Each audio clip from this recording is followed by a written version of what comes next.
చెప్పటం. ఓ కథను తీసుకొని, ఆ కథలో ఉన్నటువంటి విషయాలను స్పష్టంగా చెప్పడమే కథ ఆధారంగా చెప్పడం. అధ్యాయం ఆధారంగా చెప్పడం, వచనం ఆధారంగా చెప్పడం, ఒక పాత్ర జీవిత చరిత్రను, పాత్రను ఆధారం చేసుకొని చెప్పడం, సిద్ధాంతాలు సిద్ధాంతం ఆధారం చేసుకొని చెప్పడం, సమస్య సమస్యను ఆధారం చేసుకొని పరిష్కారం చెప్పడం, ప్రశ్నార్థం ప్రశ్నను ఆధారం చేసుకొని జవాబు చెప్పడం, 2 నిమిషాలు పోలికలు పోలుస్తూ కొన్ని విషయాలు తెలియచేయటం. ఇలా వాక్యం చెప్పడానికి 10 ప్రధాన విధానాలు ఉన్నాయి. ఈ ప్రధాన విధానాలను ఆధారం చేసుకొని వర్తమానం చెప్పాలి. మీరు ఒక వర్తమానం చెప్తున్నప్పుడు ఒక క్లారిటీ ఉండాలి. నేను అంశాన్ని తీసుకుంటున్నానా? నేను ఒక వ్యక్తి జీవితాన్ని తీసుకుంటున్నానా? నేను ఒక ప్రశ్న వేసి సమాధానం ఇవ్వాలనుకుంటున్నానా? నేను ఒక సందర్భాన్ని ఆధారం చేసుకొని చెప్పాలనుకుంటున్నానా అని ఒక క్లారిటీ ఉంటే, అప్పుడు వాక్యాన్ని చెప్పే వాళ్ళకి కానీ, వినే వాళ్ళకి కానీ ఏ ఇబ్బంది ఉండదు. చాలామందికి వాక్యం చెప్పాలనే ఆశ ఉన్నా, వాక్యం చెప్పాలని పరిశుద్ధాత్ముడు లోపల ఆ మంట పుట్టిస్తున్నా, ఏదో తెలియని భయం, ఎవరేమనుకుంటారో, ఎక్కడ తప్పు చెప్తానో, ఎవరైనా నవ్వుతారేమో, సేవకులేమైనా అనుకుంటారేమో, వాక్యం చెప్పాలంటే ఆశ ఉందయ్యా, కానీ మాకు భయం ఎక్కువ, మేము నిలబడలేము, మాకు చేత కాదు అని చాలామంది భయపడుతూ ఉంటారు. నేను ఒక్క మాట చెప్తాను, గుర్తుపెట్టుకోండి. మన చేతైతే వర్తమానం చెప్పాలి అనుకుంటే, అసలు ఈ లోకంలో ఎవరు వర్తమానం చెప్పకూడదు. ఎందుకంటే వర్తమానము మనము మన చేతను బట్టి, లేదా మన శక్తిని బట్టి, మన బలాన్ని బట్టి మన వర్తమానం చెబితే, ఆ వర్తమానం ఎప్పటికీ మనం చెప్పలేం. మన శక్తిని బట్టి కాదు, మన బలాన్ని బట్టి కాదు, మన వయస్సును బట్టి అసలే కాదు, మన అనుభవము కాదు, కానీ దేవుని ఆత్మ సహాయం అనేది ముఖ్యంగా అవసరం. ఇర్మియాని దేవుడు పిలిచాడు. గర్భములో రూపింపబడక మునుపే నిన్ను ఎరిగి ఉన్నాను ఇర్మియా, నేను నిన్ను ఎన్నుకున్నాను, నీవు నిలబడాలి, నీవు వాడబడాలి అని చెప్పినప్పుడు ఈయన అనేటువంటి మొదటి మాట, నేను బాలుడనయ్యా, నేను చిన్నోడినయ్యా, నాకు నీ మాటలు చెప్పే అంత అర్హత లేదు అని చెప్పిన వెంటనే, నువ్వు బాలుడు అనవద్దు, నీ నోట నా మాట నేనుంచా, నీ వయసుతో నీకేంటి, నీ నోట నా మాటలు నేను చూసుకుంటా నిర్మియా, నువ్వు నీ వయస్సును చూడొద్దు, పెళ్ళగించుటకు విరగ్గొట్టుటకు నేను అధికారాన్ని ఇచ్చా నీకు అని మాట్లాడాడు. నా మాటలు చెప్పుటకు ఎవరు వెళ్తారు అంటే, అయ్యా నేను వెళ్తాను, కానీ నేను అపవిత్రమైన పెదవులు గలవాడను అని యెషయా అంటే, పెదవులు కాల్చి ఇప్పుడు ఎవరు వెళ్తారు అంటే నేను వెళ్తానయ్యా అన్నాడు. తన శక్తిని బట్టి కాదు, తన పరిశుద్ధతను బట్టి కాదు, దేవుని ఆత్మను బట్టి, దేవుని తాకుదలను బట్టి వారు ముందుకు వెళ్ళారు. మన బలాన్ని బట్టి మనం ఏమీ చెప్పలేమండి, మనకేం చేత కాదు. దేవుని ఆత్మ సహాయంతో మనం నిలబడితే, మాటలు వచ్చేది మన నోట నుండైనా మాట్లాడేది దేవుడేనండి. మనం ఒక మైక్ లాగానే అన్ని దేవుడే మాట్లాడిస్తూ ఉంటాడు. మనం టెన్షన్ పడాల్సిన పని లేదు. అమ్మో నేను ఎలా చెప్తానో ఎవరేమనుకుంటారని బాధపడాల్సిన పని లేదు. దేవుడే నిలబెడుతున్నాడు, దేవుడే వాడుకుంటున్నాడు. నువ్వు చేయవలసిన పని కంప్లీట్గా, అంటే పూర్తిగా పరిశుద్ధాత్ముడి స్వాధీనంలోకి వెళ్ళిపోవాలి. అయ్యా నేను కాదయ్యా మాట్లాడేది, నువ్వే మాట్లాడయ్యా. నా సొంత జ్ఞానం కాదు నాయనా, నా సొంత తలంపులు కాదయ్యా, నా సొంత విధి విధానాలు కాదయ్యా, ఇదిగో నీకే అప్పగిస్తున్నా, నువ్వే నన్ను నిలబెట్టుకో, నువ్వే నన్ను వాడుకో, నువ్వే నీ మాటలు నా ద్వారా నీ ప్రజలకు తెలియచేయి అని సంపూర్తిగా పరిశుద్ధాత్మునికి సమర్పించుకోవాలి. అప్పుడు నీ నోరు పరిశుద్ధాత్ముడి కంట్రోలింగ్లోకి వెళ్ళిపోద్ది, నీ ఆలోచనలు పరిశుద్ధాత్ముడి కంట్రోలింగ్లోకి వెళ్ళిపోతాయి. అప్పుడు పరిశుద్ధాత్ముడు ఏం మాట్లాడిస్తాడు. వాక్యం చెప్పడానికి భయపడొద్దు తల్లి, వాక్యం చెప్పడానికి టెన్షన్ పడొద్దు. అమ్మో నేను చెప్పలేనేమో, నా వల్ల కాదేమో, నాకంత బైబిల్ జ్ఞానం లేదేమో అనుకోవద్దు. నీకు బైబిల్ జ్ఞానం నీకు నాకు లేకపోయినా, మనకు తెలిసిన కొంచెం, ఆ కొంచెం మనకి సముద్రంలో చుక్కంత తెలుసు అనుకుందాం, వాస్తవం చుక్కంత కూడా తెలియదు. ఆ చుక్కలో చుక్కంత తెలుసా, ఆ చుక్కంతే చెబుదాం, దేవుని మాటలు ప్రచురిద్దాం. వాక్యం చెప్పడానికి కూడా కొన్ని విధానాలుగా ఉంటాయి. ఎలాగంటే ఒకటి దేవుని మనస్సుని తెలియజేయటం, 2 మన అనుభవాలను తెలియచేయడం. ఇలాగున చాలా ఉంటాయి. ప్రభు చిత్తమైతే మరొకసారి చెప్తాను. దేవుని ప్రేమను తెలియచేయటం, దేవుని జాలిని తెలియచేయటం, లేదా దేవుని కోపాన్ని తెలియచేయటం. ఏదో ఒకటి ఇతరులకు చెప్పేటప్పుడు కొన్ని విధానాలుగా ఉంటాయి. ఇప్పుడు ప్రస్తుతానికి మన అంశం కాదు గానీ, మనం ప్రాముఖ్యంగా వాక్యం అంటే ఏంటి? వాక్యం ఎన్ని విధానాలుగా ఉంటాయి? అర్హతలేంటి? ఆ వాక్యాన్ని ఎలా చెప్పాలి? ఈరోజు వాక్యాన్ని ఎలా చెప్పాలి? ఎలా చెప్పాలి? దేవుని వాక్యాన్ని చెప్పేటప్పుడు చాలా మందికుండే డౌట్. బ్రదర్, ప్రిపేర్ అవ్వొచ్చా? ప్రిపేర్ అవ్వకూడదా? కొంతమందంటారు మన వాక్యాన్ని ప్రిపేర్ అవ్వాలని. మరికొంతమందంటారు పరిశుద్ధాత్మ నడిపిస్తాడు, మనం ప్రిపేర్ అవ్వకూడదు అంటారు. ఏం చేయాలండి? గుర్తుపెట్టుకోండి. వాక్యం చెప్పే ముందు ఖచ్చితంగా ప్రిపేరింగ్ అవసరం. అదేంటయ్యా ప్రిపేర్ అయితే పరిశుద్ధాత్మ నువ్వు ఒక అంశాన్ని ప్రార్థనాపూర్వకంగా నువ్వు ప్రిపేర్ అయ్యుంటే పరిశుద్ధాత్ముడు నిన్ను నడిపిస్తాడు. ఉదాహరణకు చెప్తాను. ఇప్పుడు మీకు ఉదయకాల ప్రార్థనలో వర్తమానం చెప్పాలి. నేను ప్రార్థనలో కూర్చున్నా. ప్రభువా! నన్నేం చెప్పమంటావు? నన్నేం చెప్పమంటావు? ఏ అంశం చెప్పాలి? వెంటనే పరిశుద్ధాత్ముడు నా మైండ్‌లో ఒక ఆలోచన కలిగిస్తాడు. ప్రేమ గురించి చెప్పు. అప్పుడు ప్రేమ గురించి నన్ను పరిశుద్ధాత్ముడు చెప్పమన్న వెంటనే నేను ప్రార్థనాపూర్వకంగా పరిశుద్ధాత్మల సాయంతో ప్రేమకు సంబంధించిన కొన్ని విషయాలు నాకు తెలిసినవన్నీ ఒక చోట రాసుకొని పెట్టుకున్నా. ప్రేమ అంటే ఏంటి? ప్రేమ ఎలా ఉండాలి? ప్రేమ ఎందుకు చూపించాలి? ప్రేమ దేవుడు మనకేం చెప్పాడు? ఇవన్నీ రాసుకున్నా. ఇప్పుడు వర్తమానం చెప్పేటప్పుడు నేను రాసుకున్న వాటితో కొన్ని నేను రాసుకున్నట్టే చెప్తాను. కొన్ని సడెన్‌గా దేవుడు ఇంకొక ఆలోచన ఇస్తాడు. సడెన్‌గా ఒక వైపుకు నడిపిస్తాడు. సడెన్‌గా ఇంకొక మర్మాన్ని దేవుడు తెలియచేస్తాడు.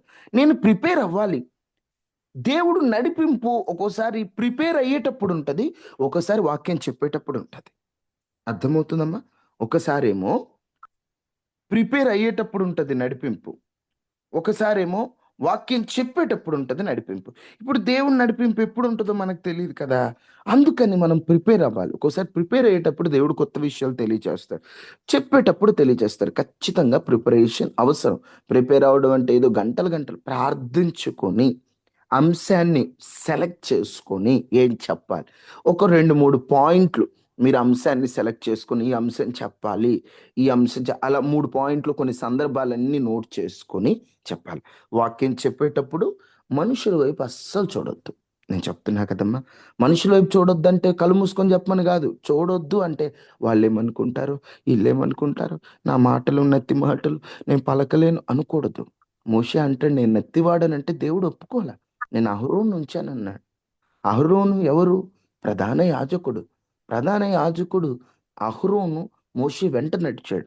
ఈరోజు మన వెంట నడిచేదెవరు? పరిశుద్ధాత్ముడు. పరిశుద్ధాత్ముడే నిలబెడతాడు. నీలో ఉన్న లోపాలు నువ్వు చూడొద్దు. దేవుని వైపే చూడు.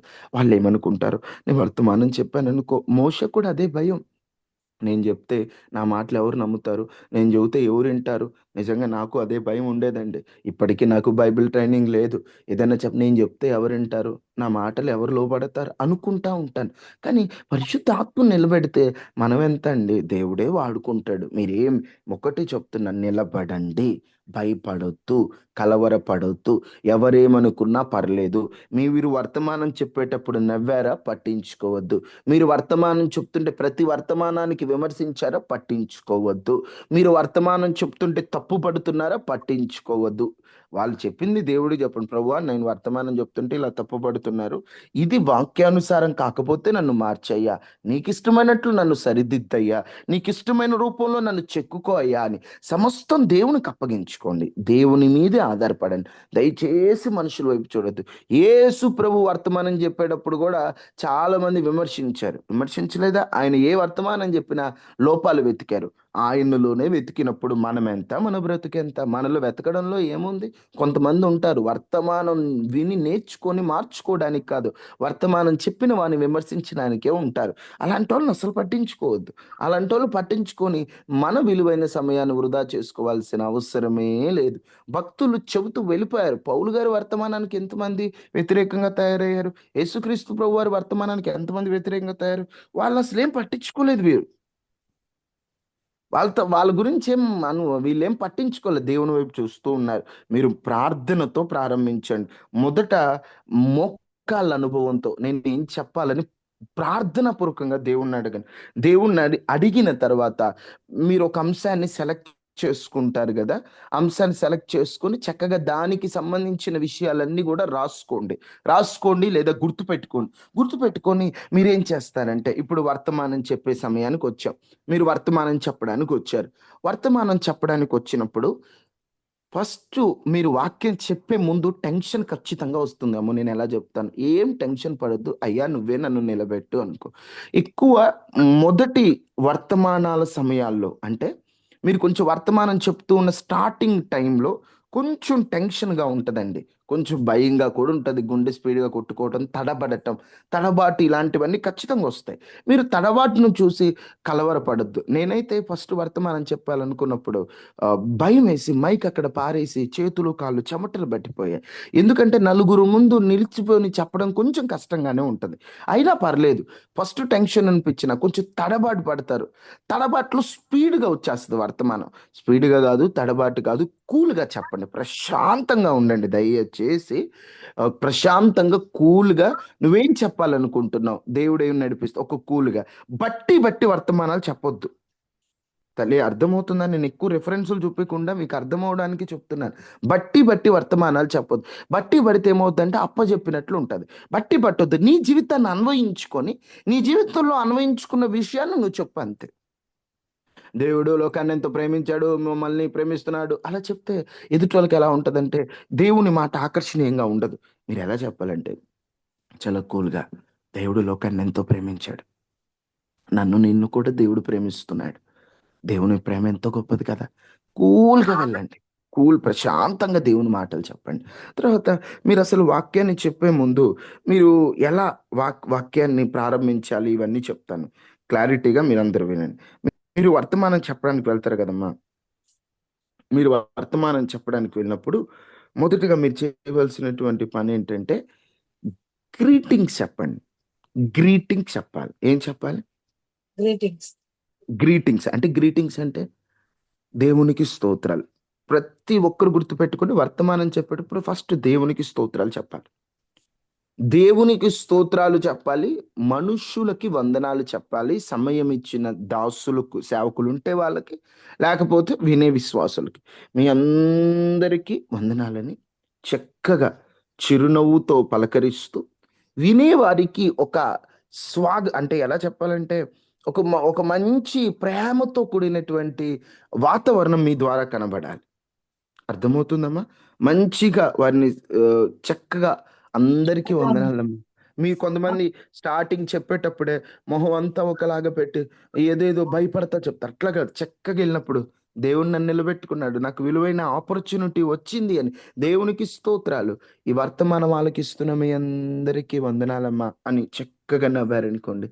చూసే వాళ్ళకి ఒక ఆసక్తి అంటే పరిశుద్ధాత్ముడు మన ద్వారా మాట్లాడుతున్నాడన్న ఒక ఆసక్తి వారికి కలుగుతుంది. ఎందుకంటే పరిశుద్ధాత్మను నిలబెట్టుకుంటే నువ్వు దిగులుగా చెప్పాల్సిన పని లేదు. ఆనందంగా పలకరించాలి. ఎప్పుడైతే గ్రీటింగ్స్ స్వాగతం నువ్వు చెప్తావో వెంటనే పరిచయం. దేని పరిచయం చేయాలి అంటే, ఒకవేళ మీరు క్రొత్తగా వెళితే మీ గురించి పరిచయం చేయొచ్చు. ఒకవేళ మన గురించి పరిచయాలనేవి అంత ముఖ్యం కాదు గానీ, ఒక అంశాన్ని మనం తీసుకుంటాం కదా!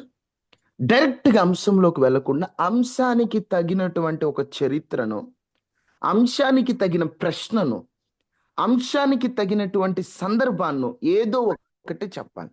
ఇప్పుడు ప్రేమ గురించే నేను చెబుదాం అనుకుంటున్నా. ఇప్పుడు డైరెక్ట్‌గా ఈరోజు మన అంశం ప్రేమ అనడం కంటే, అమ్మా ఈ రోజుల్లో మనుషుల మధ్య ప్రేమలు తక్కువైపోతున్నాయి.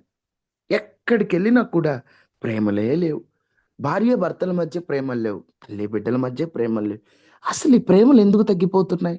అంటే నువ్వు అడుగుతున్న ప్రశ్న ద్వారా వారికి ఒక ఆసక్తి కలుగుతుంది.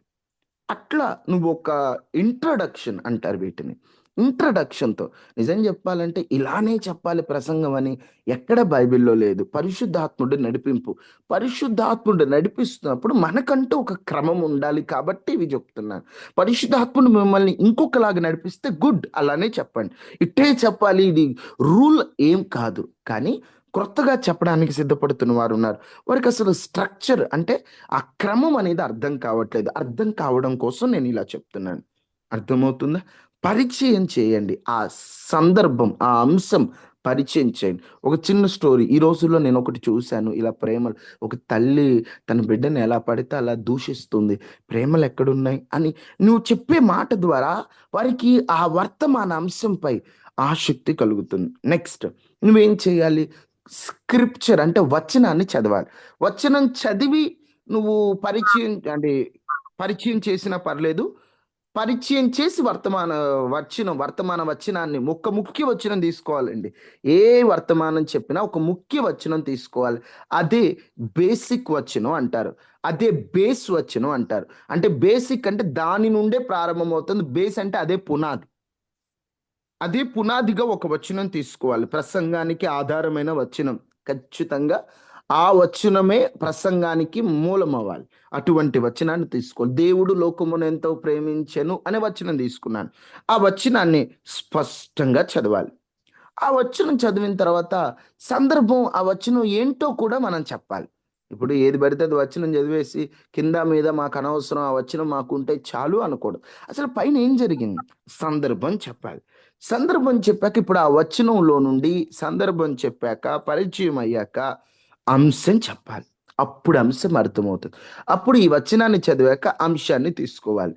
మనము ఎందుకు ప్రేమ కలిగి ఉండాలి అనే అంశం తీసుకున్నామనుకో. ఆ అంశానికి ఒక 3 పాయింట్లో, 2 పాయింట్లో లేదా ఒక 5 పాయింట్లు పాయింట్ వైస్‌గా చెప్పాలి.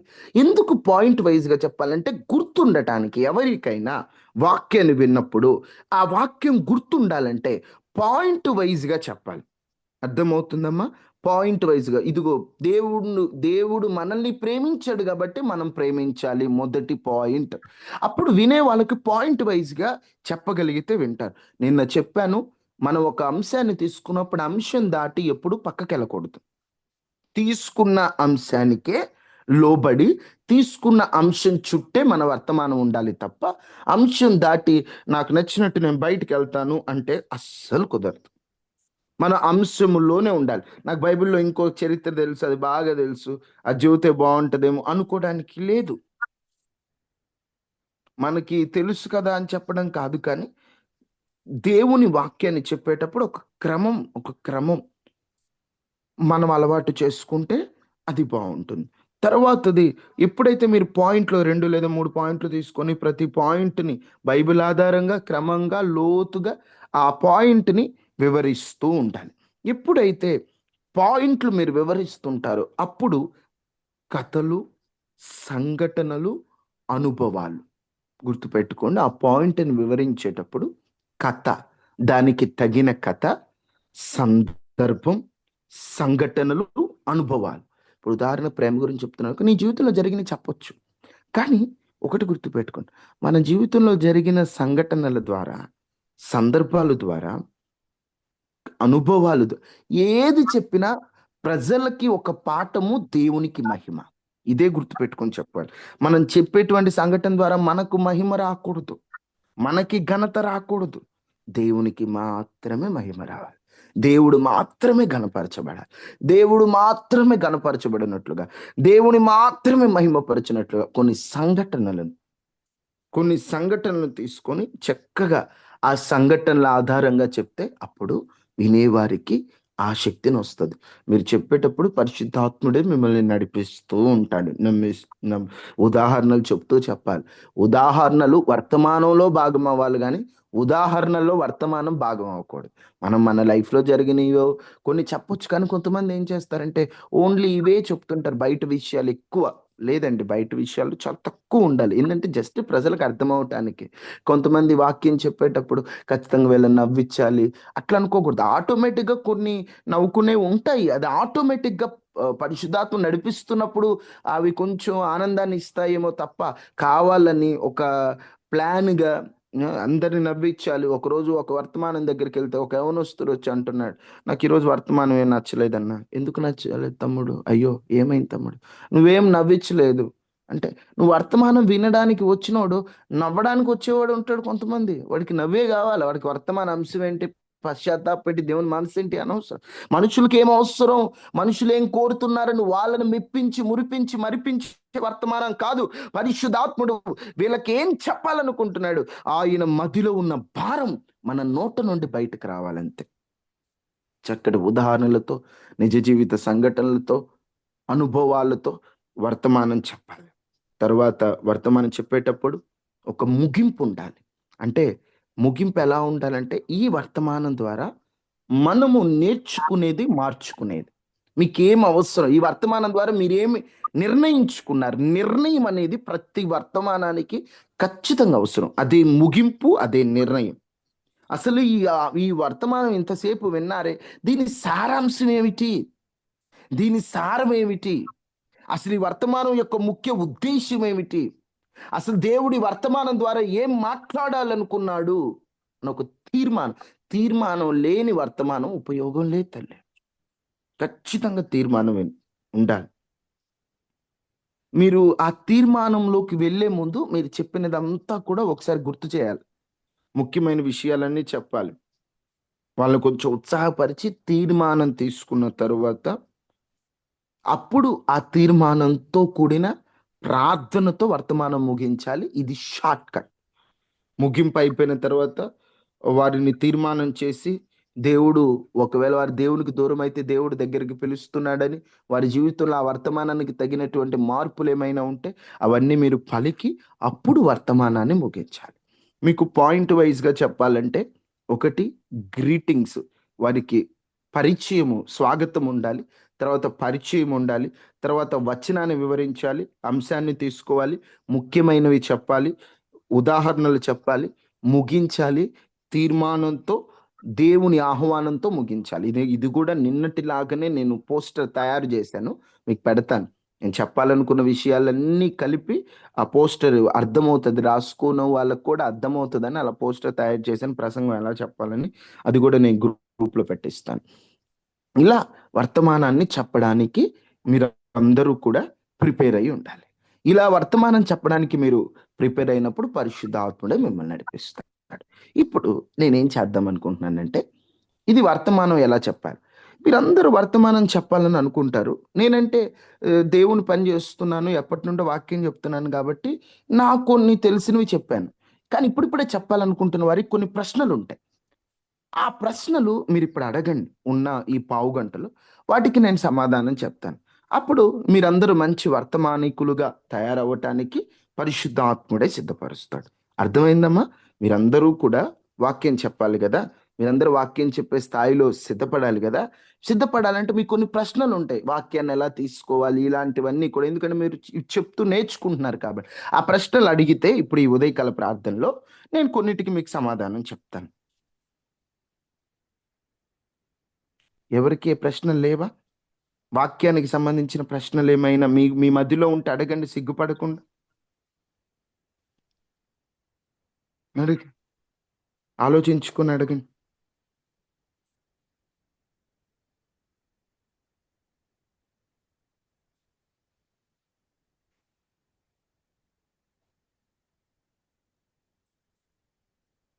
ఆలోచించుకొని అడగండమ్మా. ప్రతి ఒక్కరు కూడా వాక్యాన్ని చెప్పగలిగే స్థాయిలోకెళ్ళాలి. ప్రతి ఒక్కరు కూడా దేవుని మాటలు చెప్పగలిగే స్థానంలో ఉండాలి. అలా ఉండాలంటే మీ మనసులో ఉన్నటువంటి ప్రతి విధమైన ప్రశ్నలు పోవాలి. ఏమైనా ప్రశ్నలుంటే అందరి ముందు అడగండి. Praise the Lord. వందనాలు బాబు. అమ్మ వందనాలమ్మా. ఇప్పుడు అన్ని జనుల మధ్యన మనం కూర్చున్నప్పుడు ఏదైనా దేవుని వాక్యం చెప్పాలంటే అలా ఎలా మొదలు పెట్టాలో నాకు ఆసక్తి అయితే ఉంది కానీ బాబు అది తెలియక దేవుణ్ణి అడుగుతున్నాను. నాకు అది బయలుపరచండి. చాలా మంచి ప్రశ్న అడిగారమ్మా. అన్యజనులు మధ్యలో మనం ఉన్నప్పుడు వాళ్ళకి దేవుని మాటలు ఎలా ప్రారంభించాలి? మంచిది. ఒక్క నిమిషం.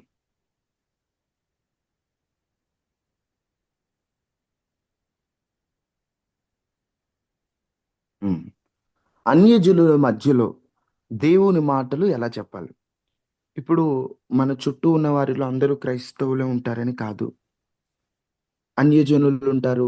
వారికి మన దేవుడంటే విశ్వాసం లేదు, దేవుడంటే తెలియదు. వారు దేవుణ్ణి ఎరుగని వారు కాబట్టి వారి దగ్గరికి వెళ్ళి మన వాక్యం చెప్పేటప్పుడు డైరెక్ట్గా మీరు నమ్ముతున్న విగ్రహాలు ఇవన్నీ ఒట్టివి మట్టివి, ఇవన్నీ మిమ్మల్ని నరకంలో పడేస్తే అని డైరెక్ట్ స్టేట్మెంట్ ఎప్పుడూ ఇవ్వకూడదు. పౌలు గారు అన్ని జనులకు వర్తమానం చెప్పేటప్పుడు చాలా వివేకముతో, వివేచనతో, ఇప్పుడు యేసుక్రీస్తు ప్రభు శిష్యులను పంపేటప్పుడు పాము వలె వివేకం కలిగి పావురం వలె నిష్కపటులుగా ఉండండి అని చెప్పాడు. అంటే మనం ఎక్కడికన్నా వెళ్తే వివేకం అవసరం, ఎక్కడ ఏం మాట్లాడాలి అని. మొదటిగా అన్యజనుల దగ్గరికి వెళ్ళినప్పుడు వాళ్ళతో ఏదైనా మాట్లాడితే వాళ్ళతో మా మాటలు గెలవాలి అన్న ఉద్దేశంతో కాదు, కానీ ఒక ఆత్మని క్రీస్తు వైపుకు నడిపించాలనే భారంతో వెళ్ళాలి. గెలవాలనే పోటీతో వెళ్ళామంటే పోటీలు ఎలా ఉంటాయంటే ఒక వ్యక్తిని దేవుని ఎద్దుకు సంపాదించదు. ఓడిపోయినోడు మనిషి త్వరగా నేను ఓడిపోయానని ఒప్పుకోడు, నేనే గెలిచానని పక్కకి వెళ్ళిపోతాడు. ఓడిపోయినోడు కూడా నేనే గెలిచానంటాడు. ఇప్పుడు ఉదాహరణకు చెప్పాలంటే క్రికెట్లో ఎవరైనా ఓడిపోయారు అనుకోండి, వాళ్ళు అనే మాట వాళ్ళు కప్పు గెలిచారు, మేము మనసులు గెలిచామంటారు. ఎందుకంటే ఓడిపోయినోడు నేను ఓడిపోయినని ఒప్పుకోడు. ఇప్పుడు మనం అన్ని జనులతో రే మీ దేవుడు గొప్ప మా దేవుడు గొప్ప చూసుకుందాం రారా అని గట్టిగా మనం సవాల్ విసిరామనుకోండి, అన్యజనుడు వచ్చేసి మన ముందు నిలబడి ఒకవేళ వాళ్ళు ఓడిపోయినా వాడు అంటాడు మేమే గెలిచామంటాడు. అందుకని మనం పోటీలుగా కాదు, కానీ మొదటిగా వాళ్ళ దగ్గరికి ప్రేమతో వెళ్ళాలి. ప్రేమతో వెళ్ళాలి, గౌరవంగా మాట్లాడాలి. తీర్పు తీర్చేటట్లుగా వారితో మనం మాట్లాడకూడదు. ఎలా మాట్లాడాలంటే, ఒకటి, అన్యజనులు మన దగ్గరకు వచ్చినప్పుడు వాళ్ళు ఒక సమస్యతో బాధపడుతూ ఉంటారు. అది అప్పుల బాధ అయినా, పిల్లల విషయాల్లో నలిగిపోవటం అయినా, లేదా వారి మనశ్శాంతి లేకపోవటం అయినా, వాళ్ళ సమస్యను మనం ఆధారం చేసుకొని ఆ సమస్యకి బైబిల్‌లో ఎలా పరిష్కారం ఉందో దేవుడు అనే పదాన్ని వాడుతూ చెబుతూ లాస్ట్‌కి ఆ దేవుడు యేసు ప్రభు అని మెల్లగా చెప్పగలగాలి. నీ కోసం నేను ప్రార్థన చేస్తాననే భరోసా. మనం వాళ్ళకి చెప్పేటప్పుడు నీ సమస్యకి నా యేసయ్య దగ్గర పరిష్కారం ఉంది. నీ కోసం నేను నా దేవునితో మాట్లాడతాను. ఇలా మనం వాళ్ళకి అలా చెప్తుంటే అన్ని జనులకి ఎలా ఉంటదంటే, ఆ! ఓకే. ఇప్పుడు వాళ్ళకి పరిష్కారం ముఖ్యం. ఓకే. ఈళ్ళ దేవుడి దగ్గర పరిష్కారం ఉంది. ఈళ్ళు ప్రార్థన చేస్తే దేవుడు కార్యం చేస్తాడు అని చెప్పి ఒక ఆసక్తి వాళ్ళలో కలుగుతది. అర్థమవుతుందమ్మా? వాళ్ళకి ఆసక్తి కలిగినప్పుడు, ఆ ఆసక్తిని బట్టి దేవుడు చేసే కార్యాన్ని బట్టి వాళ్ళు దేవుని వైపు ఆకర్షింపబడతాడు. కొన్ని వాళ్ళకి ప్రశ్నలుంటాయి. కొన్ని ఉదాహరణకు ప్రశ్న అడిగాడనుకోండి, మీ దేవుడు ఉన్నాడా? ఉన్నాడమ్మా. ఆత్మస్వరూపి అయి ఉన్నాడు. మనిషి కళ్ళకి కొంత పవరే ఉంటది. దేవుణ్ణి మనం చూడలేకపోతున్నాం. దేవుడు ఉన్నవాడు. ఆయన కంటికి కనబడకపోవచ్చు. కానీ ఆయన చేసే పనుల ద్వారా ఆయన ఉనికి అర్థమవుతుంది. ఈ సృష్టిని చూస్తుంటే అర్థమవుతుంది అనే మనం మాట్లాడొచ్చు. వాళ్ళు కొన్ని మీరసలు ఇంత ప్రార్థన చేస్తున్నారు గదా! మీకెందుకు ఇన్ని కష్టాలొస్తున్నాయి అని అడిగారనుకో, మా మా కష్టాలొస్తాయని బైబిల్‌లోనే ఉందమ్మా. కష్టాలకు తగిన వాళ్ళు ప్రశ్నిస్తే జవాబు వాక్యానుసారంగా చెప్పాలి. వారు గనక కష్టాల్లో ఉంటే పరిష్కారం వాక్యంలో ఉందని చెప్పాలి. వారు నశించిపోతుంటే సత్యాన్ని ఎరగండి, సత్యం తెలుసుకోండి అని ప్రేమగా చెప్పాలి. వాళ్ళకి కొన్ని ప్రశ్నలు మనం అడగాలి. అసలు మనం ఎందుకు పుట్టాం? ఈ లోకంలో ఎందుకు పెరుగుతున్నాం? చనిపోయాక ఏమవుతది? ఈ లోకంలోకి మనం ఎందుకొచ్చాం? ఎంతోమంది పుడతారు, చనిపోతారు. అసలు పుడుతున్నోళ్ళు ఎందుకు పుడుతున్నారు? చనిపోయినోళ్ళు ఎక్కడికెళ్తున్నారు? అసలు ఎందుకు ఈ లోకంలోకొచ్చాం? ఈ విషయాలన్నీ కొన్ని ప్రశ్నలు వారిని అడుగుతున్నప్పుడు వారు చిన్నగా కూడా ఆలోచిస్తూ, ఆలోచిస్తూ దేవుని గురించి తెలుసుకుంటారు. అలా దేవుని గురించి చెప్పాలి. మళ్ళీ ఇంకొకటి దేవుని గురించి చెప్పడం, సాక్ష్యం చెప్పాలి. మీ సాక్ష్యం మీరు రక్షణ పొందుంటారు గదా! అమ్మ ఒకప్పుడు నా పరిస్థితి ఇది. ఒకప్పుడు నేను ఇలా ఉండేదాన్ని. ఒకప్పుడు నేను ఇట్లా నాకు కోపం ఎక్కువ, బూతులు ఎక్కువ. నేను తొందరపడేదాన్ని. యేసుప్రభుని నమ్ముకున్న తర్వాత నా కోపం తగ్గింది. యేసుప్రభుని నమ్ముకున్న తర్వాత నా బుద్ధి మారింది. యేసుప్రభుని నమ్ముకున్నాక ఆ పాస్టర్ గారి వర్తమానాలు దేవుడు మాట్లాడిస్తున్న ద్వారా నేను ఇలా మార్చబడ్డానని మీ జీవితంలో జరిగినటువంటి సాక్ష్యాలను ఆధారం చేసుకొని చెప్పాలి.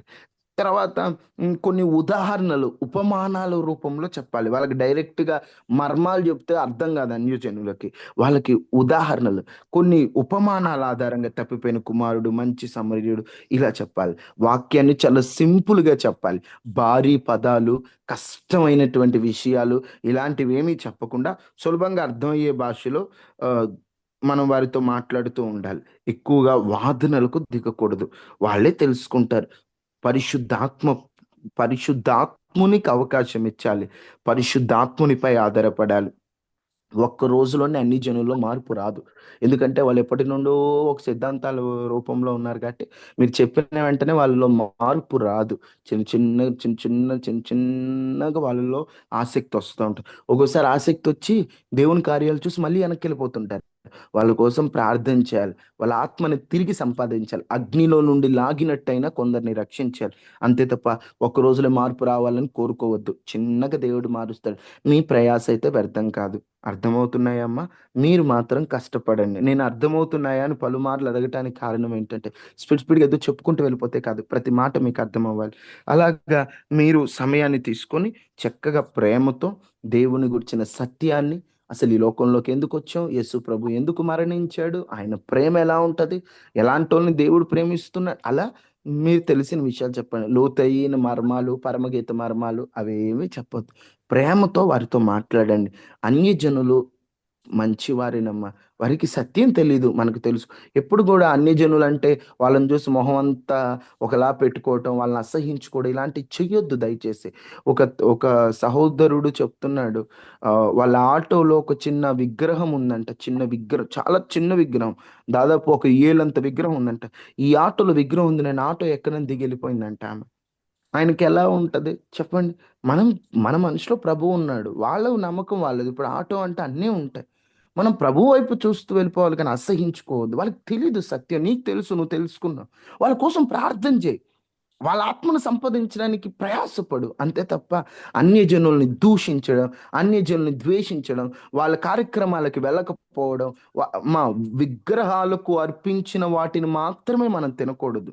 దేవుడు స్పష్టంగా చెప్పాడు. విగ్రహాలకు అర్పించిన వాటిలో మన మనస్సాక్షి బలహీనంగా ఉంటది. వద్దు. ఎందుకంటే విగ్రహాలకు అర్పించేటప్పుడు వాళ్ళు ఏం చేస్తారంటే ఇది మా దేవతది. ఇది మాకు దేవుళ్ళకి ఇస్తున్నాం. ఆ దేవుని శక్తి దీంట్లోకి వస్తదని నమ్ముతారు. అందుకనే వాళ్ళు ప్రసాదం అనేది మాకు పొలంలో వేసుకుంటే పండుతాయి అని నమ్ముతారంటే ఆ దేవుడి శక్తి విగ్రహంలోకి వస్తదని నమ్ముతారు కాబట్టి ఆ విగ్రహమునకు అర్పించిన వాటిని మాత్రం మనం తినకూడదు. వాళ్ళ ఇంట్లో భోజనం చేయొచ్చు. వాళ్ళ పెళ్ళిల్లో భోజనం చేయొచ్చు. వాళ్ళ దినాలలో భోజనం చేయొచ్చు. వాళ్ళకెక్కడైనా మనం వెళ్ళొచ్చు. ఏ ప్రదేశాలకైనా వెళ్ళొచ్చు. తప్పేం కాదు. జస్ట్ మనం మొక్కకూడదు. జస్ట్ బలిచ్చిన వాటిని మనం కొంతమంది ఏం చేస్తారంటే ఆ ప్రసాదాలు తీసుకొని పడేస్తుంటారు. అలా కూడా చేయొద్దు. ఎందుకంటే వాళ్ళ నమ్మకాలను మనం ఎందుకు అగౌరవపరచాలి? వాళ్ళిచ్చింది ఎవరికైనా వేరే వాళ్ళకిచ్చేయి. లేకపోతే నేను తిననని చెప్పేసేయి. అంతే తప్ప మీ క్రిస్మస్ కేక్ మేము తింటున్నాం గదా! మా ప్రసాదం మీరెందుకు తినరు అని అడిగారనుకో, అమ్మా మేము పలహారంగా ఇస్తాం. మా దేవుడికి పెట్టి ఏమివ్వం. ఇప్పుడు ఉదాహరణకి మీరు దీక్షలో ఉంటారు. దీక్షలో 40 రోజులు మాలల్లో ఉంటారు. మేము మీకు చికెన్ పెట్టం. ఎందుకు పెట్టం? ఆ దీక్షలో ఉన్నప్పుడు చికెన్ ముట్టుకోరు. అది మీ దీక్ష. మీకు 40 రోజుల దీక్ష, మాకు సంవత్సరం అంతా దీక్ష. దేవుడు మాకు చెప్పాడు బైబిల్‌లో. విగ్రహములకు అర్పించి వాటిని ఏదిని మీరు తినొద్దన్నాడు. విగ్రహములకు అర్పించినవి మేము తినం. దయచేసి ఏమనుకోవద్దని ప్రేమగా వదిలేయండి. అంతే తప్ప వాళ్ళ ముందు కొంతమంది అతి ఓవర్ యాక్షన్ చేసే క్రైస్తవులు పెరిగిపోతున్నారు. నేను నా కళ్ళ ముందే చూస్తున్నా. మనం ఒక వ్యక్తిని సంపాదించుకోవాలండి, పోగొట్టుకోకూడదు. ఒక ఆత్మను పోగొట్టుకుంటే ఆ వేదన ఎంతుంటదో యేసు ప్రభువుకు తెలుసు. అందుకని ఒక ఆత్మను సంపాదించుకోవాలి తప్ప పోగొట్టుకోకూడదు. అన్యజనులతో ప్రేమగా సువార్తను ప్రకటిస్తూ, సాక్ష్యాన్ని చెబుతూ, వాళ్ళ సమస్యకు పరిష్కారం చెబుతూ, ఆ విధంగా అన్యజనులు మనం సమయం, వివేకం, పరిశుద్ధాత్మ మీద ఆధారపడితే ఆ సమయానికి ఏం చెప్పాలో పరిశుద్ధాత్ముడే నేర్పిస్తాడు. ఎందుకంటే సేవకులు అన్ని జనులకు చెప్పలేరు. ఎందుకంటే అన్ని జనులు సేవకులతో అన్ని ప్రశ్నలు అడగలేరు. విశ్వాసులతోనే అడగగలరు. కాబట్టి మీ చుట్టూ ఉన్న అన్యజనులను ప్రభు వైపుకు నడిపించండి. బలవంతం చేయొద్దు. ప్రేమ చెప్పండి. వాళ్ళకి చెప్పాల్సింది వాళ్ళు చెప్పండి. ప్రార్థన చేయండి అంతే. దేవుడే వాళ్ళ మనసు మారుస్తే నమ్ముకో అని ఎవరిని బలవంతం చేయొద్దు. దయచేసి మనం బలవంతం మత మార్పిడి కాదు. మత మార్పిడి కాదు. ఇది మనస్సు మార్పిడి. మనం మనసు మారుస్తున్నాం. దేవుని వైపుకు వారి మనసును తీసుకొస్తున్నాం. కాబట్టి మీరు చెప్పండి, ప్రార్థించండి. వారి కఠిన హృదయములను దేవుడే కరిగిస్తాడు. అర్థమైందమ్మా? అర్థమవుతుంది బాబు. షార్ట్ కట్ లో చెప్పండి. ఇది అన్యజనులకు దేవుని మాటలు చెప్పాలంటే. నెక్స్ట్ ఇంకా బొరియల్ గ్రౌండ్ లో ప్రేయర్ చేయాలంటే కాస్త భయం అవుతుంది అయ్యా. అమ్మా అర్థం కాలేదమ్మా. బొరియల్ గ్రౌండ్ లోకి వెళ్ళినప్పుడు అనానుకూల పరిస్థితుల్లో ప్రేయర్ చేయమంటారు. అక్కడ ఏమని సంబోధించాలో ప్రేయర్ చేయటం రావట్లేదు. ఇది 2-3 సార్లు సందర్భంగా వచ్చింది, కానీ ఇక దేవుని ఆలోచనలోనే మీరు చేయండి అయ్యా అని వేరే వాళ్ళకి ఇచ్చేసామయ్యా ఆ సమయం. నిజం చెప్పాలంటమ్మా, ఆ స్థలంలో ప్రార్థన చేయడం చాలా కష్టం. ఎందుకంటే భయం కుటుంబం వేస్తుంది. ఆ మనిషిని కోల్పోయి ఉంటారు. మనం ఏం ప్రార్థన చేయాలో అర్థం కాదు. అర్థం మనము కాదు. అక్కడ ప్రార్థన చేసేటప్పుడు, ప్రార్థన చేయమన్నప్పుడు మనము కొంచెం మనసులో బాధగా ఉన్నా ప్రార్థన చేయాలి. ఏమని ప్రార్థించాలి అంటే, ఒకటి కుటుంబ ఆదరణ. ఎందుకంటే ఒక మనిషిని కోల్పోవడం అనేది చాలా బాధాకరమైన విషయం. ఆ కుటుంబం ఆదరణ నిజం చెప్పాలంటే ఆ ప్లేస్‌లో ప్రేయర్ చేయటం, బరియల్ గ్రౌండ్‌లో సమాధుల కార్యక్రమం దగ్గర ప్రేయర్ చేయటం చాలా కష్టం. అయినా మనం అక్కడే ప్రేయర్ చేయాలి. ఎందుకంటే బైబిల్ ప్రకారం విందు జరుగుచున్న ఇంటికెళ్ళుట కంటే ప్రలాపించుచున్న ఇంటికెళ్ళుట మేలనుంది. ఇప్పుడు ప్రలాపించేటువంటి స్థలంలో అక్కడికి మనం వెళ్ళాలి. ఎందుకంటే వారిని ఆదరణ కలగాలి వారికి. ఒక మనిషికి ఆదరణ కలిగించేది ఆదరణకర్త అయిన దేవుడు మాత్రమే. అక్కడ మనం ప్రార్థన చేయాలి. ప్రాముఖ్యంగా కుటుంబ ఆదరణ కొరకు ప్రార్థన చేయాలి. కొంతమంది ఏం చేస్తారంటే చనిపోయినోళ్ళ శాంతని, చనిపోయినోళ్ళ ప్రశాంతతని, చనిపోయినోడికి శాంతి, ప్రశాంతతలు ఏమీ ఉండవు. ఎందుకంటే ఆ వ్యక్తి జీవితం అయిపోయింది. ఆ వ్యక్తి కోసం మనం ప్రత్యేకంగా చేసేదేం లేదు. ఆత్మకు శాంతి కలగాలనే మాట కూడా వాక్యానుసారం కాదు. ఎందుకంటే ఆత్మ తన క్రియలను బట్టి అది పరదేశో, పాతాళమో వెళ్ళిపోద్ది. ఇంకా శాంతి ఏముంటది? మనం ప్రార్థన చేసిన ఉపయోగం లేదు. మనకు అలవాటైపోయింది గానీ రెస్ట్ ఇన్ పీస్ అని. అక్కడ నిజంగా ఆ వ్యక్తి ప్రభువులో ఉంటే శాంతికి వెళ్ళిపోతాడు పరదేశ్‌కి. అక్కడ మనం ఆ వ్యక్తి గురించి కంటే ఆ కుటుంబ ఆదరణ కోసం, ఒకవేళ పెద్ద దిక్కును కోల్పోతే, అయ్యా కుటుంబాన్ని పోషించండి నాయన, కుటుంబాన్ని నడిపించండయ్యా, ఆ కుటుంబానికి ఆధారంగా ఉండండయ్యా, ఇక్కడున్న వారందరిని ఆదరించండి. బైబిల్‌లో కొన్ని సందర్భాలు, లాజరు కుటుంబాన్ని ఓదార్చావయ్యా, అయ్యా యాయిరు కుమార్తెను ఓదార్చావు. ఈ వ్యక్తి ఈరోజు ఇక్కడ మా మధ్యలో లేకపోవచ్చు. ఒకరోజు మేమందరం చూస్తామయ్యా. నీ రాజ్యంలో ఉంటామయ్యా. ఆ నిరీక్షణ మాకు కలిగించండయ్యా. ఆ నిరీక్షణతో అయ్యా మేము దుఃఖపడకుండా ఆదరణ పొందినట్లుగా సహాయం చేయండని ఆదరణ కొరకు ఎక్కువగా ప్రార్థన చేస్తూ, ఆ బరియల్ గ్రౌండ్‌లోకి వచ్చినటువంటి వారందరి రక్షణ కొరకు ప్రార్థన చేసి, ఈ కార్యక్రమంలో పాల్గొన్న వారందరిని రక్షించండయ్యా. అందరిని ఆదరించండి. ఎవరిని కోల్పోయినా మీ ఆదరణ ద్వారా వారిని ధైర్యాన్ని ఇవ్వండయ్యా. ఈ కార్యక్రమం అంతా సమాధానంగా జరిగించండి అని చెప్పి ప్రార్థనా పూర్వకంగా చిన్న షార్ట్ ప్రేయర్‌తో ముగించొచ్చమ్మా. ఓకే, మంచిది. Thank you. ఇంకేమైనా ప్రశ్నలున్నాయా?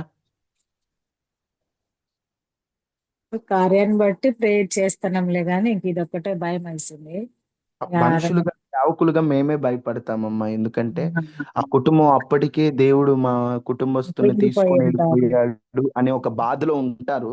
అవును. అలాంటి టైంలో ప్రేయర్ చేయడం అనేది చాలా కష్టంగా ఉంటది. కానీ మనం తప్పదు, చేయాలి. అలాంటి టైంలో చేయాలి. చేయాలి. ఇంకేమైనా ప్రశ్నలున్నాయా? వర్తమానం చెప్పాలనుకున్న వాళ్ళకి ఏమైనా ప్రశ్నలు, ఈ ప్రశ్న ఉందయ్యా నా మదిలో అంటే చక్కగా ప్రశ్నను వివరిస్తాను. ఇంకొక ప్రశ్న చెప్పండి. లోపల పెట్టుకుంటే ప్రశ్న ఎప్పుడు ప్రశ్నగానే ఉంటది. నోరు తెరిచి చెప్తేనే ఆ ప్రశ్నకు జవాబు దొరుకుతుంది.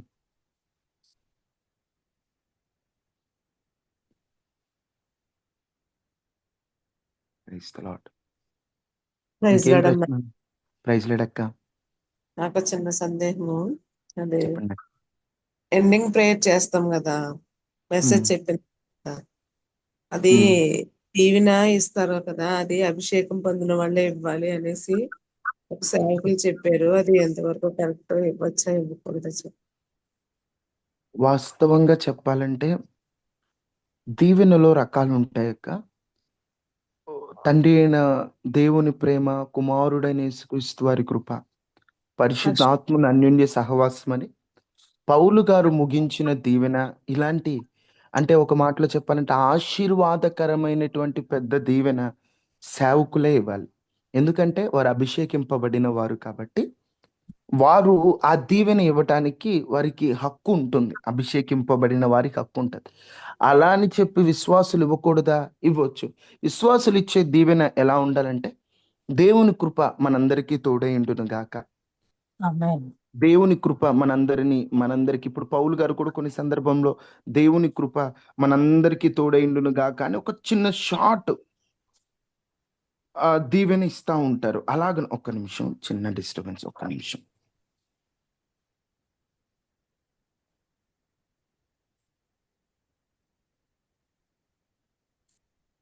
ప్రైజ్ అలాడ్.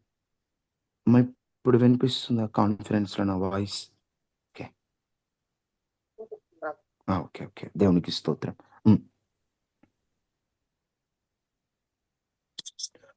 వినండి, క్లారిటీగా చెప్తాను. దేవుడు మిమ్మల్ని ఆశీర్వదించును గాక, ప్రభువు మీతో ఉండును గాక, శాంతి మీకు కలుగును గాక, దేవుని కృప మీకు తోడైండును గాక. ఇలాంటి దీవెన ఏ విశ్వాసి అయినా ఇవ్వచ్చు. సభా ముగింపులో అధికారిక బ్లెస్సింగ్ అంటారు. సభా ముగింపులో అంటే ఒక ప్రార్థన ముగింపు ఎండింగ్లో అధికారికంగా బ్లెస్సింగ్ ఇస్తారు. కాబట్టి ఈ సభ ముగింపు అనేది సేవకులు ఇవ్వడమే ఆశీర్వాదం. ఎందుకంటే ప్రభు అయిన యేసుక్రీస్తు కృప, దేవుని ప్రేమ, పరిశుద్ధాత్మ సహవాసం మనందరికీ తోడైండునుగా. కానీ సేవకుడు లేదా పరిచర్యలో పెద్దవారు ఇది ఇస్తూ ఉంటే మంచిది. వాస్తవంగా బైబిల్ ప్రకారం కూడా ఇదే అంటూ ఉంటారు. మామూలు దీవెనైతే విశ్వాసులు ఇవ్వచ్చు, అధికారిక దీవెనైతే సేవకులు ఇవ్వాలి. ఆశీర్వదించేది మనిషి కాదు, దేవుడే ఆశీర్వదిస్తాడు. కానీ మనం ప్రకటిస్తాము, ప్రార్థిస్తాం. ఇప్పుడు తండ్రి అయిన దేవుని ప్రేమ, కుమారుడైన యేసుక్రీస్తు కృప, పరిశుద్ధాత్మ అన్యోన్య సహవాసం మనందరికీ తోడైండును గాక అంటే అక్కడ ప్రకటిస్తున్నాడు. ప్రకటించే అధికారం సేవకునికి ఎక్కువగా ఉంటుంది. మామూలుగా దేవుని కృప తోడైండును గాక అంటే అది కూడా ఒక చిన్న ప్రకటనగా ప్రార్థనతో కూడినట్లు ఉంటుంది. అందుకని సభ అధికార ముగింపు అయితే సేవకులు ఇవ్వాలి. విశ్వాసులు ఒకవేళ సేవకులు లేరు, విశ్వాసులు ఉండాలంటే దేవుని కృప మనందరికీ తోడైండును గాక అని మామూలు ముగింపు, ఆయన కృపని తలంచుకొని ముగిస్తే మంచిదక్క, నాకు తెలిసినంత వరకు. ఎందుకంటే యోధా పత్రికలో చివరి వచనం ఉంది కదా, ఆ బ్లెస్సింగ్స్ ఇవ్వచ్చు కదా. అది ఇవ్వచ్చు అక్క. అంటే ఆశీర్వదించేది దేవుడైనా ఆశీర్వాదాన్ని పలకటానికి కొంతవరకు అధికారం విశ్వాసికి ఉంటుంది, కానీ పూర్తి అధికారం సేవకునికి ఉంటుంది. ఓకే అక్క, ఇంకేమన్నా ప్రశ్న ఉందమ్మా? తమ్ముడు ప్రైజ్ లాడమ్మా. ప్రైజ్ లాడక్క. పరలోక ప్రార్థన విషయంలో మనం అదే కొన్ని నియమాలు ఉంటాయి కదా, ఒకరిని శ్రమించినట్టు మిమ్మల్ని క్షమించమని కట్టాలి. ఆ విషయంలో పరలోక ప్రార్థన చేయకూడదని కొంతమంది, చేయొచ్చమని కొంతమంది అంటారు కదా తమ్ముడు. అది ఎంత మట్టుకు నిజమని? వాస్తవంగా అక్కడ పరలోక ప్రార్థన యేసు ప్రభు చెప్పేటప్పుడు మీరు ఈ విధంగా చేయండి, ఈలాగున చేయండి అంటాడు. అంటే ఇది చేయండి అనలేదు అక్కడ, ఈలాగున చేయండి అంటాడు. అంటే మీరు ప్రేయర్ చేసేటప్పుడు ఈ పరలోక ప్రార్థన ఎలా చేయబడిందో ఆ క్రమాన్ని ఆధారం చేసుకొని ప్రార్థన చేయమని చెప్పారు యేసుక్రీస్తు ప్రభువారు. ఇప్పుడు మనం ప్రార్థన చేసేటప్పుడు పరలోక ప్రార్థనలో మొత్తం 10 క్రమాలు కనిపిస్తాయి. మొదట దేవునికి స్తోత్రం చెప్పడం, దేవుని రాజ్యాన్ని వెతకడం, మన అవసరాలు చెప్పడం, మన స్థితిని చెప్పడం, అలాగ ప్రార్థన చేయాలి. అలాగ ప్రార్థన చేయమన్నాడు. కానీ కొంతమంది ఆరంభము నుండే పరలోక ప్రార్థన మందిరంలో చేస్తూ ఉన్నారు. చేస్తున్న వారిని మనం తప్పు పట్టకూడదు. కానీ వాస్తవికంగా చెప్పాలంటే మేము ఇతరులను క్షమించి ఉన్న ప్రకారము మీరు మమ్మల్ని క్షమించండి అని పలికే అధికారం ఎప్పుడు వస్తుందంటే మనం ఇతరులను క్షమించినప్పుడే. మనం క్షమించకుండా నేను ఇతరులను క్షమించి ఉన్న ప్రకారం అంటున్నామంటే పరలోక ప్రార్థనలో అబద్ధం చెప్పినట్టే. కాబట్టి ఆ క్షమించామనేటువంటి క్లారిటీ ఉన్నోడు పరలోక ప్రార్థన పలికి నేను ఇంకా కొంతమందిని క్షమించలేదు అన్నవాడు పరలోక ప్రార్థన పలకకుండా ఉంటే మంచిది అనేది నా వ్యక్తిగత ఉద్దేశం. ఎందుకంటే అక్కడ స్పష్టంగా ఉంటుంది, మేము ఇతరులను క్షమించి ఉన్న ప్రకారం మీరు మా అపరాధం క్షమించండి. ఆ మాట నేను పలకాలంటే నేను ఇతరులను క్షమించాలి. ఇంట్లో అత్తతో గొడవ పెట్టుకొని, ఇంట్లో తోడుకోడలతో గొడవ పెట్టుకొని, ఇంట్లో కోడలతో గొడవ పెట్టుకొని వచ్చి మేము ఇతరులను క్షమించి ఉన్న ప్రకారం మీరు మమ్మల్ని క్షమించండి అని మాట్లాడే అధికారం మనకు లేదు. మనం క్షమిస్తేనే క్షమించాం అనేటువంటి మాట వాడగలం. కాబట్టి మనం కరెక్ట్గా ఉన్నప్పుడు, క్షమించాం ఉన్నప్పుడు పరలోక ప్రార్థన చేయాలి. అప్పటి వరకు ఆ పరలోక ప్రార్థన ఏ క్రమంతో చేశారో మన ప్రార్థనలో ఆ క్రమాన్ని, వాళ్ళు చేసినటువంటి ఆ క్రమాన్ని మనం అలవాటు చేసుకొని మనం ఆ విధంగా ప్రార్థన చేస్తే బెస్ట్ అనేది నా వ్యక్తిగత అభిప్రాయం. పరలోక ప్రార్థన చేసే వాళ్ళని నేను తప్పు పట్టట్లేదు, కానీ నా అభిప్రాయం ప్రకారం నేను అది చేయనప్పుడు, నేను అది పలికితే అది అబద్ధం అవుతుంది కదా, నేను పలకకూడదని నేను అనుకుంటాను అక్క. ప్రైజ్ అర్థమైందా? లార్డ్. నేను కూడా ఆ విషయంలో ఆ ఒక్క మాట పలకడానికి కూడా చాలా పలకను తమ్ముడు. నాకు తెలిసినంత మటుకు పలకను. ఎందుకంటే మనం ఒక్కొక్కరు క్షమించగలుగుతున్నాం, ఒక్కొక్కరు క్షమించగలగలేకపోతున్నాం కాబట్టి ఆ మాట అవును, పలకకూడదు. ఆ మాట పలకూడదు అనేది నేను అనుకుంటున్నాను. ఎందుకంటే మనం క్షమించట్లేదు. మనం క్షమిస్తే పలకొచ్చు. మనం క్షమించినప్పుడు అబద్ధం అవుతుందేమో అని నా వ్యక్తిగత. ఎందుకంటే యేసుక్రీస్తు ప్రభు క్షమాపణ గురించి చాలా చక్కగా చెప్తారు. మీరు ఇతరులను క్షమిస్తేనే మీరు క్షమింపబడతారు. మనం ఇతరులను కొన్ని విషయాల్లో క్షమించట్లేదేమో అనిపిస్తుంది. ఎందుకంటే వాళ్ళు చేసినటువంటి మోసాన్ని బట్టో, ద్రోహాన్ని బట్టో మనం మనసులో పెట్టుకొని క్షమించకుండా, క్షమించి ఉన్న ప్రకారం మన అబద్ధం పలకకూడదు అనేది నా వ్యక్తిగత అభిప్రాయం. ఓకే. అదే ప్రార్థన మందిరంలో చేయమంటారు కదా, ఎండింగ్ ప్రేయర్ లో చేయమంటారులేండి. ఇప్పుడు సిస్టర్ చెప్పినటువంటి అది తీసేసి మిగిలింది చెప్పొచ్చా, లేదంటే అది నేను కూడా చాలా సార్లు ఆ మొక్క పలకాల్సి వస్తుందేమోననేసి చాలా సార్లు చేయమన్నా నేను కూడా చేయననేసి చెప్పాను. అది తీసేసి చెప్పొచ్చా అయితే అడుగుతున్నాను. వాస్తవికంగా చెప్పాలంటే అది తీసి పలికితే మిగతా అంతా కరెక్ట్ గానే ఉంటదక్క. నీ రాజ్యం వచ్చునుగా, కొంతమంది నీ రాజ్యం వచ్చునుగా అనే మాటను తప్పుపడతారు, కానీ అది తప్పేం కాదు. ఎందుకంటే వారు చెప్పేది ఏంటంటే నీ రాజ్యం వచ్చునుగాక అని. అప్పుడు యేసుక్రీస్తు ప్రభు ఎందుకు పలికించాడంటే, నీ రాజ్యం అంటే అక్కడ పరలోక రాజ్యం అని కాదు, యేసుక్రీస్తు ప్రభు రాజ్యము, సువార్త ఇవన్నీ. అది వచ్చేసింది కదా, మళ్ళీ నీ రాజ్యం వచ్చునుగాక ఎందుకు పలుకుతున్నారని కొంతమంది విమర్శిస్తుంటారు. వాస్తవంగా చెప్పాలంటే వాళ్ళు ఆ రాజ్యాన్ని కోరి నీ రాజ్యం వచ్చునుగాక అని పలికారు. మనం కోరేదేంటి? ఈ 1000 ఏళ్ల పరిపాలన రాజ్యం. కాబట్టి మిగతావంతా కూడా ఆ ఒక్క మాట తప్ప మిగతా అంతా పలకొచ్చు. కానీ మనం ఒక్క మాట చెప్పకుండా మిగతా పలికితే పరలోక ప్రార్థన మర్చిపోయామనో, ఎగ్గొట్టామనో అంటారు. కాబట్టి ఒకవేళ ముఖ్య పరిస్థితుల్లో, తప్పని పరిస్థితుల్లో పరలోక ప్రార్థన చేసే ముందే, ప్రభువా మాట పలకవలసి వస్తుందయ్యా, నా శత్రువులను, నేను బాధ పెట్టిన వాళ్ళని, నన్ను బాధ పెట్టిన వాళ్ళని అందరినీ క్షమిస్తున్నానయ్యా ఆ మాట. ఎందుకంటే వచనం తీసేసి మనం తర్వాత దగ్గరికి వెళ్ళలేం. ఎందుకంటే మనం ఆగినా అందరూ ఆగరు, వాళ్ళ క్రమంలో వెళ్ళిపోతా ఉంటారు. అందుకని ప్రార్థన చేసుకొని దేవునికి క్షమాపణ చెప్పి అప్పుడు పలకాలి. తప్పని పరిస్థితుల్లో ఇంక మనం ఏం చేయలేం. ప్రార్థన ఇప్పుడు సేవకులు పరలోక ప్రార్థన చెప్పు అన్న వెంటనే మనం వచనం మిస్ చేసామనుకోండి, అందరూ దాటి వెళ్ళిపోతుంటారు. అలానే ఆ వచ్చినప్పుడు సైలెంట్ గా ఉండలేం. కాబట్టి ప్రార్థన చేసుకొని క్షమించమని అడిగి, దేవా నన్ను క్షమించు, ఈ మాట నేనైతే క్షమించానో లేదో నాకు అర్థం కావట్లేదు, కానీ నేను క్షమించాను, నీ రక్తంతో కడుగాయని క్షమాపణ చెప్పి అప్పుడు ఆ మాట పలికితే బాగుంటుంది అనేది నా ఉద్దేశం అక్క. రైసులడమ్మా ఆంటీ.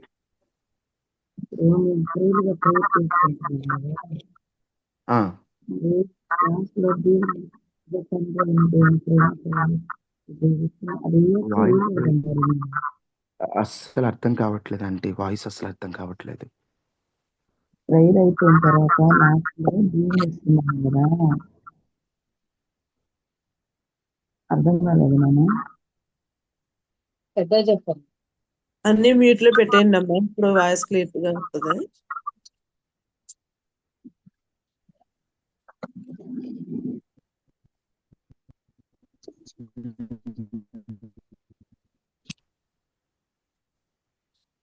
అదేనా అర్థమవుతుందా? హలో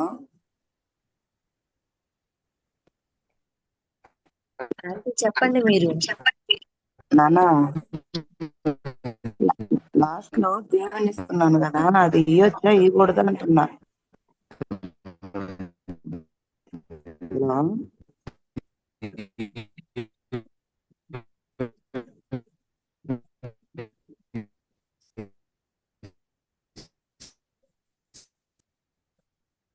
అన్న నీ వాయిస్ వాయిస్ కట్ అవుతుంది మరి బ్రదర్ మినిట్ లో పడిపోయినట్టుంది. దీవెన అభిషేకించిన వారే దేవుని చేత అభిషేకించిన దైవజనులే ఇవ్వాలని ఇప్పుడు అయ్యగారు అదే చెప్పారు. దేవుని కృప నన్నైతే మనందరికి తోడై ఉండును గాక అని మనం చెప్పుకోవచ్చు అని చెప్పారు. అర్థమైందమ్మా?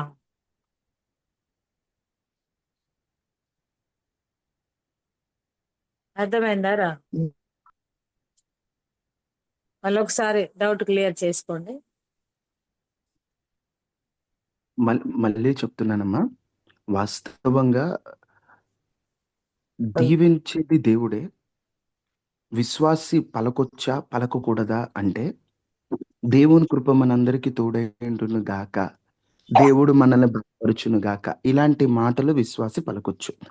తండ్రి అయిన దేవుని ప్రేమ, కుమారుడైన యేసుక్రీస్తు కృప, పరిశుద్ధాత్మ అన్యుని సహవాసం మనకు తోడైండును గాక. ఈ మాట అది దీవెనేం లేదు, కానీ మీతో మాట్లాడుతూనే నా దగ్గర థియాలజీ బుక్ ఉంటే ఒకసారి ఆ బైబిల్ అంటే ఇవి చేయొచ్చా లేదా బైబిల్ పండితులు చెప్పిన మాట స్టార్టింగ్ లోనే ఉంది ఆ క్వశ్చన్. ఆ క్వశ్చన్ చూస్తే వారక్కడ ఏం చెప్పారంటే, వాళ్ళు చెప్పింది నేను చదువుతాను, వినండి. సబ్బత్ చివరిలో పాస్టరల్ బ్లెస్సింగ్ లాగా చెప్పే ఆశీర్వాదం ప్రభు అయిన యేసుక్రీస్తు కృప, దేవుని ప్రేమ, పరిశుద్ధాత్మ సహవాసం, ఇది సాధారణంగా నాయకుడు, పాస్టరు, పరిచర్య బాధ్యతలో ఉన్నవారు చెబుతారు. ఎందుకంటే ఇది సంఘ ఆచారంలో ఒక బాధ్యత. వాస్తవంగా ఈ థియాలజీ బుక్ నేను చూడను. ఎక్కువ వాటిల్లో మనకు అవసరమైనవి చాలా తక్కువ ఉంటాయి. కానీ ఎందుకో సడన్గా బుక్ నా ఎదురుంది, ఓపెన్ చేస్తే ఈ ఫస్ట్ పాయింట్ ఉంది. వాళ్ళు చెప్పేది ఏంటంటే, అధికారంలో ఉన్నవాడు బ్లెస్సింగ్ ఇస్తాడు, విశ్వాసులు కృప తోడైండును గాక, దేవుడు మనకు బలపరచును గాక. సింపుల్ బ్లెస్సింగ్ తోనే ఉండాలి. అధికారికంగా ఉన్నవాడు పూర్తి బ్లెస్సింగ్ ఇస్తారు, వాళ్ళు అధికారంలో ఉన్నారు కాబట్టి అని చెప్తున్నారు. కాబట్టి మీరు ఎప్పుడైనా మీరు మాత్రమే ఉన్నప్పుడు, లేడీస్ ఉన్నప్పుడు, దేవుని కృప మనందరికీ తోడైండును గాక, ఒక్క మాటలో అన్నీ వచ్చేస్తాయి. ఎందుకంటే ఆ ఒక్క మాటలో తండ్రి అయిన దేవుని ప్రేమ కనపడుతుంది, కుమారుని కృప కనపడుతుంది, పరిశుద్ధాత్మని సహవాసం కనపడుతుంది. మూడు, ఎందుకంటే కృపలో తోడుంది, కృపలో సహవాసం ఉంది కాబట్టి ఆ మాటతో ముగించవచ్చు. అర్థమవుతున్నాయమ్మా? ఆ మాట ద్వారా అప్పుడు చక్కగా ప్రార్థన ముగించేయచ్చు. ఒకవేళ అది ఇస్తే శాపమా పాపమా అంటే కాదు, కానీ అధికారికంగా ఉన్నవారు ఇస్తారు కాబట్టి వారికి మనకి కాస్త కొంచెం ఆ తేడా కనబడాలి. కాబట్టి దేవుని కృప తోడైన గాక అని పలికితే మంచిదని నా వ్యక్తిగత ఉద్దేశం. అర్థమైందా అంటే? అడిగిన వారు లెఫ్ట్ అయిపోయినట్టున్నారు, అది సిగ్నల్ లాస్ట్ అయినట్టుంది. మీకు అర్థమైందమ్మా? మీరు అడిగిన ప్రశ్నలకు జవాబులు అర్థమయ్యాయి. ఏదో మీరు చెప్తున్నారు కాబట్టి అర్థమైంది అయ్యా, అర్థమైంది. అర్థం కాకపోతే మళ్ళీ నాకు అర్థం కాలేదే అంటే ఇంకో రోజు ఇంకా క్లారిటీగా నేను నేర్చుకొని చెప్తాను మీకు. అర్థమైంది ఇప్పటి వరకు అర్థమైంది. అక్క డౌట్ క్లారిటీ అయిందక్క కొంతవరకైనా? క్లారిటీ వచ్చిందమ్మా, అర్థమైంది. థ్యాంక్స్. నేను ఎప్పటి నుంచి సందేహాలతో ఉన్నాను, అడుగుదాము అనుకుంటున్నాను, కానీ ఫోన్ చేసినప్పుడు సందర్భానుసారంగా రావట్లేదు. ఇది వాస్తవంగా చెప్పొచ్చు, కానీ కృపతోడైన కాకంటే సరిపోతుంది. ఇక్కడ బైబిల్ థియాలజీ ఆ సేవకుల అనుభవాల్లో కూడా అదే రాశారు, అందుకని మనం అలా ఇస్తే సరిపోతుంది. ఒక ముఖ్యమైన విషయం, వరుసగా పరిచర్య ప్రయాణాలు మీకు చెబుతున్నాను, మీరు ప్రార్థన చేస్తున్నారు. మళ్ళీ ప్రయాణాలు ప్రారంభం అవుతున్నాయి. ఆల్రెడీ రాత్రి ప్రార్థన నుండి వచ్చేసరికి 1 గంట అయిపోయింది. రాత్రి గుంటూరులో చక్కగా జరిగింది ఆ మీటింగ్ కూడా. దేవుడు చక్కగా నిలబెట్టుకున్నాడు. మళ్ళీ ఈ రోజు ఒక్కరోజే దాదాపు చాలా చోట్ల ఉన్నాయి. ఉదయం జోలకల్లులో ప్రార్థన ఉంది. ఉదయాన్నే పాపం 9:30కే సిస్టర్ ప్రవీణ సిస్టర్ మన మార్నింగ్ ప్రేయర్కి వచ్చి సిస్టర్ ఏర్పాటు చేసుకుని వాళ్ళ ఇంట్లోకి వెళ్ళి చిన్న ప్రేయర్ పెట్టి రావాలి. మళ్ళీ వెంటనే ఆదివారపు ఆరాధనకు వెళ్ళాలి. మళ్ళీ వెంటనే వెనువెంటనే దేవుని చిత్తం అయితే అవకాశం ఇస్తే దేవుడు మళ్ళీ వెంటనే 2:30 కల్లా ట్రైన్ ఎక్కి హైదరాబాద్ వెళ్ళిపోవాలి. మళ్ళీ 7 గంటలకు హైదరాబాద్‌లో ప్రార్థన ఉంది. హైదరాబాద్‌లో ప్రార్థన చూసుకుంటే హైదరాబాద్‌కి వెళ్తే ఒక చిన్న సమస్య ఏంటంటే అక్కడున్న ప్రయాణాలు, అక్కడ మేమున్న రూమ్స్ వల్ల ఉదయకాల ప్రార్థనలో వర్తమానం చెప్పడానికి కానీ, పాల్గొనడానికి కానీ అవకాశం ఉండదు. ఎందుకంటే అక్కడంతా అన్యజనులు ఉంటారు. మేముండే రూమ్స్ అక్కడ దగ్గర అవకాశం ఉండట్లేదు. కాబట్టి నేను హైదరాబాద్‌లో ప్రభు చిత్తమైతే 2 రోజులు అక్కడ ఉంటాను కాబట్టి, మళ్ళీ ఒక 2 రోజులు వర్తమానం చెప్పడానికి ఒక ఇద్దరు సిద్ధపడాలి. ఆల్రెడీ చెప్పారు కొంతమంది. చెప్పని వారు మీ అంతట మీరు ఒక ఇద్దరు సిద్ధపడితే రేపు, ఎల్లుండి వాళ్ళిద్దరూ చెప్పండి. సోమవారం, మంగళవారం. బుధవారానికి నేనొచ్చేస్తాను. మంగళవారం రాత్రికి నేను రిటర్న్ అయిపోతాను. బుధవారం రోజుకి మళ్ళీ నేనొస్తాను. కాన్ఫరెన్స్ కాల్‌లో ఉన్నవాళ్ళు క్షమించండి. ఈ 2 రోజులు కాల్స్ కలపలేను. జూమ్ యాప్ ఎక్కించుకొని టచ్ ఫోన్ ఉన్నవాళ్ళు జూమ్‌లోకి రండి. మన్నించండి. ఎందుకంటే నేను రానప్పుడు కాన్ఫరెన్స్ కాల్స్ కలపడానికి కాస్త ఇబ్బందిగా ఉంటది. రేపు, ఎల్లుండి ఈ 2 రోజులు ఎవరు చెప్తారు వర్తమానం? వర్తమానం ఎలా చెప్పాలని ప్రసంగం విన్న తర్వాత కూడా ఇంకా మేము చెప్పగలమా అని అనుకోవద్దు. మీకు ఎలా చెప్పాలో నేర్చుకున్నారు, ఏం చెప్పాలో నేర్చుకున్నారు, ఏ విధంగా చెప్పాలో కొంత మేరకు అంత ఎక్కువ చెప్పకపోయినా కొన్ని విషయాలు, ముఖ్యమైన విషయాల వరకు మీతో చెప్పాను. ఎవరు పురుషులకు కూడా చెప్తారు? వాళ్ళంతట వాళ్ళు రానిద్దామమ్మా. వాళ్ళకంతట వాళ్ళకి అవకాశం ఇద్దాం. మనం చెప్తే బావుంటుంది. కానీ వాళ్ళు ముందుకు రావాలి. అవును. పురుషులకు కూడా సమయం ఏందయ్యా? పురుషులు చెప్తారంటే అంతకు మించిన ఆనందం ఏముందమ్మా? ఎవరైనా పర్వాలేదు. ఎవరైనా పర్లేదు. వాగ్దాన సందేశ కూడికైనా మాకు అందుబాటులో ఉంటాయా మరి?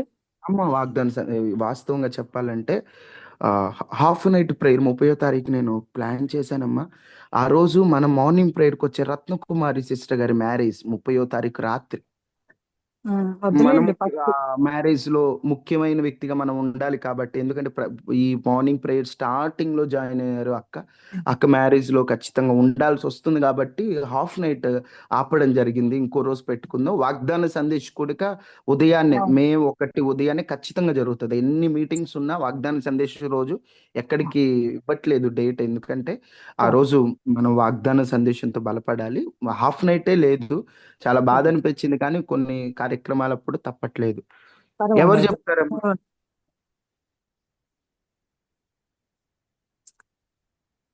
ఝాన్సీ గారు ఉన్నారు తీసుకోలేదయ్యా.